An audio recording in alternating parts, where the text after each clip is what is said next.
Hey everyone, welcome back. Today we're going to be diving deep into action research in education. Ooh, exciting. It is.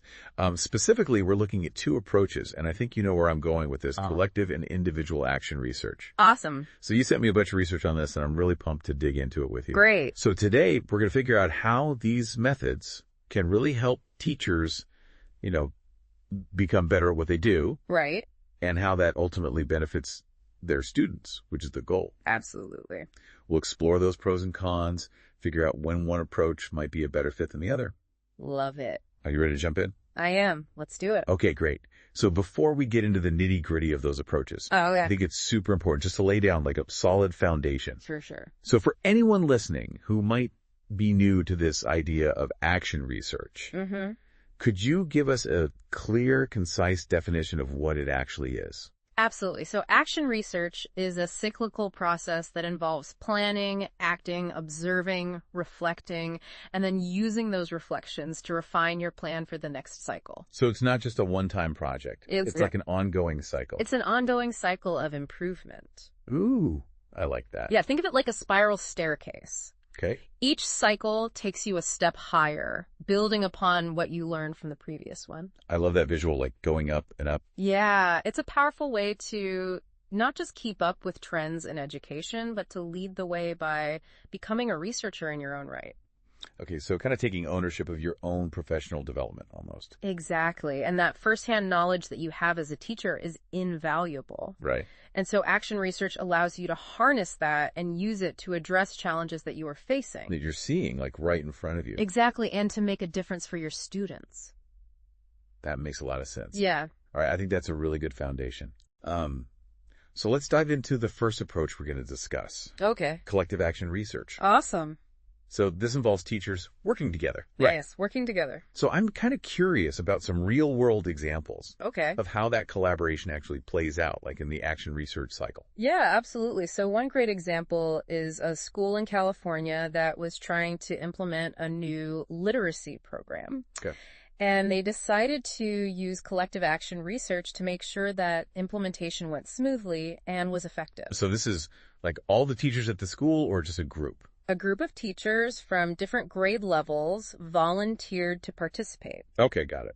And they met regularly to kind of plan, share observations, and just troubleshoot any challenges they were facing together. So different grade levels. Yes. That's cool because then they get perspectives from like different perspectives. Age groups. Yeah, and they weren't just sharing like anecdotal observations. They were collecting specific data points like student performance on assessments. Oh, wow. To see if it was actually working. So they were acting like almost like a research team. Exactly. And using that like real data to make decisions. Precisely. Wow, that's very impressive. Yeah, and because they were all working together, they were able to share best practices, offer support to each other, celebrate their collective wins. It's almost like a built-in support system, kind of. Exactly. That shared experience makes it really powerful. Yeah, I can see how that would be really motivating for everybody involved. Absolutely. But nothing is perfect, right? Sure. Every rose has its thorn. Let's get real for a second. Okay. What are some of the downsides of working as a group like this, What are some of the challenges that teachers face? Yeah, so some challenges might be things like finding the time to meet. Oh. That works for everybody's schedule. Especially with teacher schedules, right? Exactly. And sometimes personalities clash. Oh, for sure. Or there are differences in teaching styles, and that creates some tension within the group. It's like the classic group project struggles. Yes, exactly. But magnified. Yeah. But I think if you have good communication and a strong sense of purpose as a team, those hurdles are definitely surmountable. So a lot of communication, basically. Yeah, communication is key. And like really knowing what your goals are, why you're doing it. Absolutely. Having a clear leader who can facilitate meetings and delegate tasks effectively and address conflict, all those things are important. Yeah. So it sounds like it can have really amazing outcomes, this collective approach. It can. But it really requires a lot of planning and communication. It does. To make it work smoothly. Yes. All right. So that was collective action research. Yeah. Now let's switch gears a little bit and talk about the other approach you mentioned. Okay. Individual action research. Yeah. So what draws teachers to this solo approach? So some teachers thrive on the autonomy and flexibility that comes with working independently, and they might have a very specific challenge that they want to address in their classroom. Oh, okay. And so working individually allows them to tailor the research to their specific needs. So it's about like having that freedom Yeah. to ask your own questions and really experiment. Yes, exactly. Okay, I see. It's like being a scientist in your own laboratory. I like that you're testing things out. Exactly. Okay, so that makes sense. Yeah. But I imagine it can also be a little isolating. It can be, yeah. Right, like you don't have that built-in support system. Yeah, that's true. But there are still ways that teachers doing individual action research can connect with others. Okay. And benefit from those outside perspectives. Like how would they do that? So there's a lot of online communities and professional development workshops specifically for action research. Okay. And they can share their experiences, seek feedback, and learn from others. So it's not like you're completely alone in the process. Exactly. You can still reach out and have those conversations. Yes, and the beauty of individual action research is that it allows for that personalization. Right. And that responsiveness that might not be feasible in a larger group setting. Because you're the one calling all the shots. Exactly. Okay, that makes sense. Yeah, so if a teacher notices a particular strategy isn't working for their students, they can pivot quickly and try something new without needing to, like, consult with the team. So it's a lot more flexible. Much more flexible. Yeah. And it also allows teachers to really reflect deeply on their own strengths and weaknesses. Oh, okay. And continue refining their craft as a teacher. I'm starting to see the appeal of both approaches. Yeah. Collective has, the shared expertise and that broader impact. Right. But individual allows for that autonomy Yes. and that quick adaptation. It does. So both really good options, sounds like. They are, and it really just depends on your personality and the context of your classroom or your school and what your goals are. Awesome. This has been a really great start to our deep dive on action research. It has. I'm feeling a lot more informed about these two approaches. Good. But before we wrap up this part of our conversation, Okay. I want to hear from you all listening. Have you ever used action research in your own work? And what questions come to mind? Yeah. What challenges do you think you would face? Let us know. Welcome back.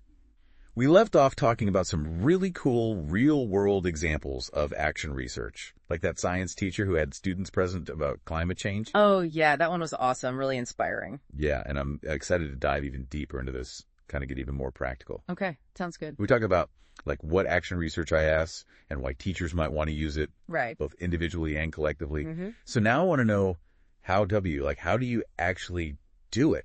So the cool thing about action research is that it's really systematic, but also flexible. So whether you're working solo or in a team, those core steps are basically the same. All right, lay it on me. It all starts with figuring out what problem you want to tackle. Okay, that seems kind of obvious. It does, but it's so important to get really specific. I can imagine that's tough, right? Like classrooms are crazy places. Oh, we are? So many things going on. How do you even choose where to start? It starts with something we already do, which is observation. Okay. Right. Teachers are always gathering info, watching their students, looking at assignments. Right, just by being there in the classroom. Exactly. Even sensing the energy levels during different activities. But action research takes that observation up a notch. Okay. It's about being really intentional about it, looking for those little clues that might signal a bigger issue. So you're like becoming a detective in your own classroom. Exactly. Looking for those clues. Okay, I like that. Yeah, so let's say you notice, like, a group of students, they always seem to disengage during writing workshops. Okay. Or maybe there's this math concept that just keeps tripping everybody up. Okay, I can see that happen. Yeah, and instead of just thinking, oh, that's tough, you start to think, why is this happening? So it's like turning that general observation into a specific question. Yeah, and how you frame that question is so important. Okay. It kind of sets the direction for your whole research project. So, like, how can I make writing workshops more engaging? Okay. Or what strategies can help students really grasp this tricky math concept? That's your starting point. Got it. So you've got the problem, you've got the question. Then what? This is where we move from observation to action. Okay. Makes sense. Action research. Exactly. So once you have your research question, you need to develop an intervention. Intervention, what's that? Basically, your plan of attack, how you're going to address the problem. So like brainstorming solutions but more intentional. Yeah, and this is where your expertise as a teacher really comes in. Okay. You might draw on educational research, best practices, things you've learned in PD. So you're like pulling from all your experience. Right, but the key is to be specific. Your intervention should outline those strategies you're going to use, how you're going to implement them, and this is super important, how you're going to measure if they're actually working. So it's more than just like throwing spaghetti at the wall. Exactly. It's like having a roadmap. So you don't get lost. That's a great way to put it. And remember, your roadmap doesn't have to be set in stone. Okay. Like, as you go, you might need to be adaptable. So if something's not working? Exactly. Maybe it works great for one group of students, but not another. Action research is all about being responsive, making adjustments along the way. I like it's like very organic, I guess. Yeah, exactly. So, okay, we have the problem, we have the plan, the roadmap. How do we know if it's working? This is where we become data detectives. Ooh, I like that. Love a good mystery. Right. So throughout the whole action research process, you're gathering evidence to see how your interventions are impacting things. Right. And the type of data you collect really depends on your research question and what your intervention is. Data collection can feel very intimidating. It can be. So what are some examples? Like, what would a teacher actually be gathering in their classroom? It's not as complicated as you might think. Okay, good. So let's say you introduce a new hands-on activity for teaching fractions. Okay. You might collect quantitative data, like by tracking student performance on quizzes.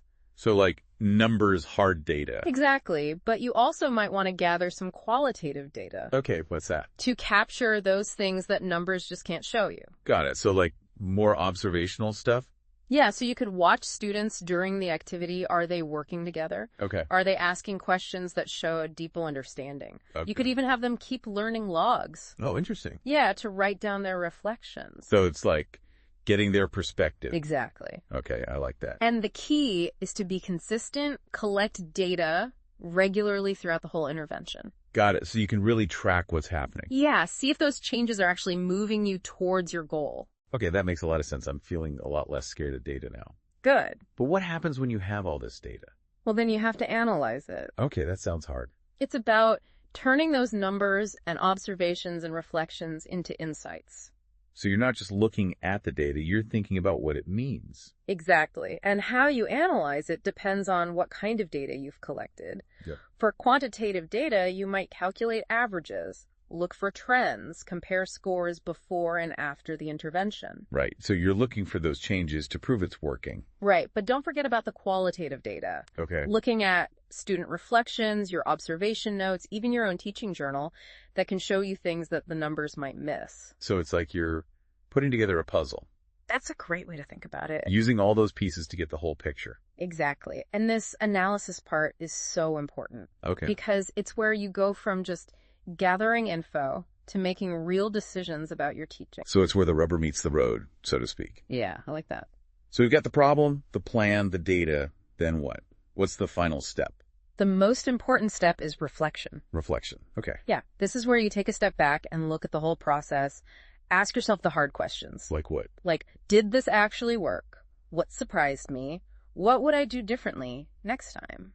So it's not just about, like, celebrating success. Right. It's about understanding why things happened the way they did. And then using that to improve. Exactly. Reflection is about using what you've learned Okay. to inform your next steps. So it's like this never-ending cycle of getting better. Right. Maybe you need to tweak your intervention, or maybe you need to collect different data next time. Maybe you have totally new questions now. I'm seeing how this whole thing fits together. Yeah, it's not a one and done project. It's a journey. Exactly. An ongoing journey of learning and growing. And everyone can do this. They can, regardless of their experience level. Awesome. This breakdown has been so helpful. Good. I feel like I really get it now. Awesome. But before we move on, I want to hear from y'all listening. Yeah, what resonates with you about this process? And what challenges or questions do you still have? All right, welcome back to our deep dive into action research. It's been a great conversation so far. It has. So we talked about what action research is Yeah. and the different ways to do it. Right, the how-to. So now I want to see it in action. Like, how is this actually transforming classrooms? Okay, I love that. You know, making a real difference for teachers and students. Yes. Are you ready for some inspiring stories? Absolutely, always love those. All right, so can you share some specific examples of, like, how action research has played out in real classrooms. Yeah. I'm really curious about those cases where, like, teachers were facing a challenge that felt really stuck. Okay, those tough problems. Yeah, and they used action research to, like, break through that. Absolutely. So one that comes to mind is a high school science teacher who was having a hard time getting her students excited about biology. High school biology. Yeah, that could be tough. It can be, textbooks, lectures, worksheets. But it can feel very dry. It felt disconnected from the students' lives. Oh, yeah.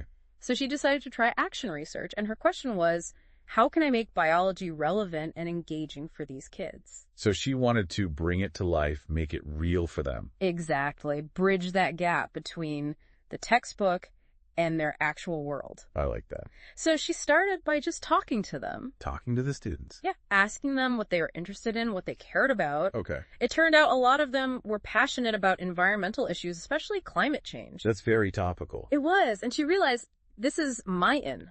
That's their hook. Exactly. She could connect biology to something they actually cared about. Brilliant. So she decided to try project-based learning. Okay, love that. She designed a whole unit where students researched the local impacts of climate change, and they used their biology knowledge to analyze data, propose solutions, Oh, wow. and even present their findings to community leaders. That's amazing. So it's not just about the science, it's about, like, taking action. Exactly, becoming agents of change in their own community. That's so powerful. And it totally worked. The students were suddenly excited about photosynthesis and cellular respiration. Because they saw how it connected to the real world. Exactly. It wasn't just abstract concepts anymore.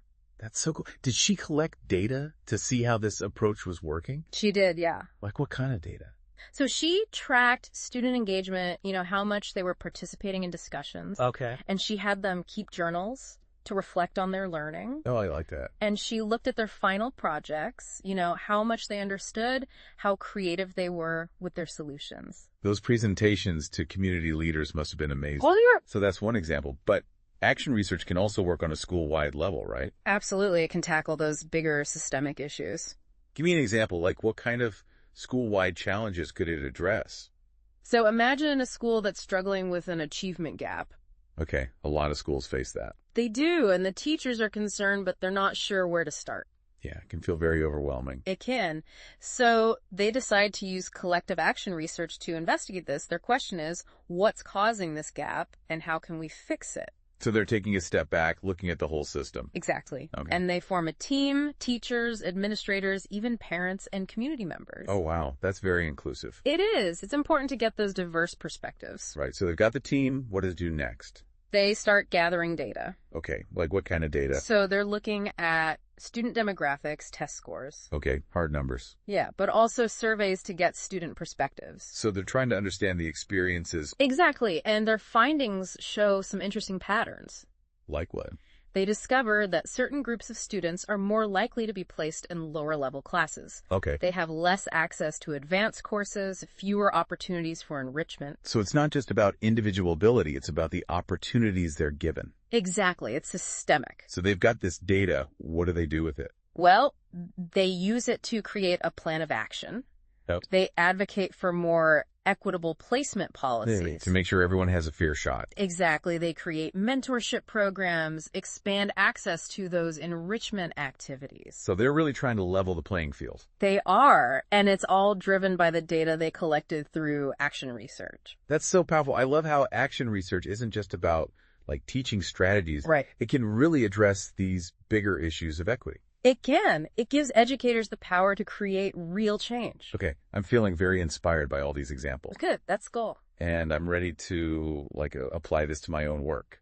Awesome. Remember, it's a journey. Not a destination. Exactly. So embrace that curiosity, experiment. Always keep learning. This has been an amazing deep dive. Thank you so much for sharing your expertise with us. It's been my pleasure. I know our listeners are walking away with a ton of ideas. I hope so. And remember, even small changes can make a big difference. Absolutely. So identify one challenge, ask a good question, and see where it takes you. Be open to the possibilities. Who knows? You might just unlock something amazing for your students and for yourself. You never know. That's it for this episode of The Deep Dive. Thanks for listening.